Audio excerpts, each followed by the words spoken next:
तो इसलिए इस टाइप की अनावश्यक बातें नहीं करनी चाहिए कि मैंने उनको विधायक बनाया।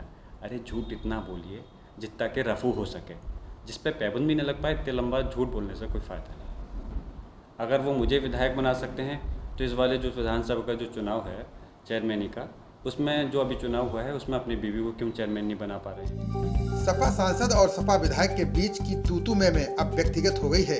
पहले विधायक इकबाल महमूद ने बर्क परिवार के खिलाफ मोर्चा खोला था। अब सांसद के पौत्र और कुंदरकी से सपा विधायक जिया उर रहमान बर्क ने इकबाल महमूद पर जोरदार हमला बोला है। संभल नगर पालिका के चुनाव के दौरान सपा सांसद शफीक उर रहमान बर्क और सपा विधायक इकबाल महमूद के बीच वाक युद्ध शुरू हुआ था। अब उनकी ये लड़ाई सड़कों से होकर आरोप प्रत्यारोप तक पहुंच गई है। सांसद के पौत्र और कुंदरकी से सपा विधायक जिया उर रहमान बर्क ने इकबाल के खिलाफ मोर्चा खोल दिया है। उन्होंने तंज कसते हुए कहा कि इकबाल महमूद सदमे में है। झूठ इतना बोलो कि रफू हो जाए, उस झूठ का क्या फायदा जिसमें पाबंद भी ना लग सके। बता दें कि पिछले दिनों संभल के सपा विधायक इकबाल महमूद ने कुंदरकी के सपा विधायक जिया उर रहमान बर्क को एक्सीडेंटल विधायक कहा था। उन्होंने कहा था कि वे उनकी वजह से चुनाव जीते हैं। इस पर विधायक जिया उर रहमान बर्क ने पलटवार किया। उन्होंने कहा कि इकबाल महमूद सदमे में हैं। वे संभल में जितनी बार जीते दुर्भाग्य से विधायक बन गए। अगर उनकी ज़मीनी पकड़ है तो 2009 में मेरे दादा शफीक उर रहमान बर्क के हाथों क्यों हार गए? वे अपने बेटों को क्यों विधायक नहीं बना पाए? इसके अलावा अपनी पत्नी को चेयरमैनी क्यों नहीं जिता पा रहे हैं? देखिए, वैसे तो बयान जो देता है मायने भी असल वही निकाल सकता है कि क्या मायने हैं उसके बयान के।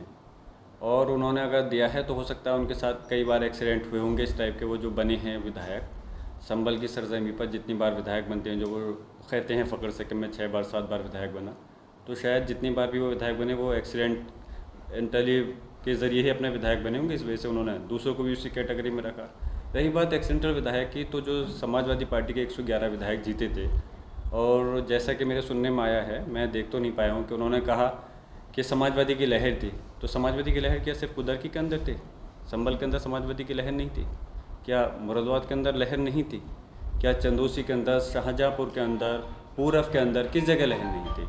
तो मैं वही कहूँगा कि इसका मतलब तो उन्होंने ये है कि सीधे सीधे वो समाजवादी के ऊपर चिन्ह लगा रहे हैं कि जो सिर्फ विधायक जीते हैं वो सिर्फ लहर में जीत गए। मैं अभी तक ये सोचता था कि शायद मुझे जो विधायक बनाया है कुंदरकी की आवाम ने विधायक बनाया है। मैं ये सोचता था कुंदरकी विधानसभा के क्षेत्र के लोगों ने मुझे वोट दे करके विधायक बनाया है। मेरी गलतफहमी उन्होंने दूर करने का काम किया कि मुझे विधायक कुंदरकी विधानसभा के लोगों ने बल्कि इन्होंने बनाया है। लेकिन अफसोस की बात है, मैं फिर एक तरफ अगर ये सोचता हूँ कि अगर वो मुझे विधायक बना सकते हैं तो आज तक उन्होंने अपने परिवार के, अपनी औलाद को क्यों विधायक नहीं बना पाए? अगर वो मुझे विधायक बना सकते हैं तो इस वाले जो विधानसभा का जो चुनाव है चेयरमैनी का, उसमें जो अभी चुनाव हुआ है उसमें अपनी बीवी को क्यों चेयरमैन नहीं बना पा रहे हैं? तो खैर, मैं जो इस टाइम मैं बल्कि आपसे यही कहूँगा, अभी उनसे इस सूरत हाल में आपको क्वेश्चन नहीं करने चाहिए थे। इस टाइम वो सदमे में हैं और उनके इस दुख की घड़ी में मैं उनके साथ खड़ा हूँ। खबरों का सिलसिला जारी रहेगा। देखते रहिए जनप्रवाद। नमस्कार।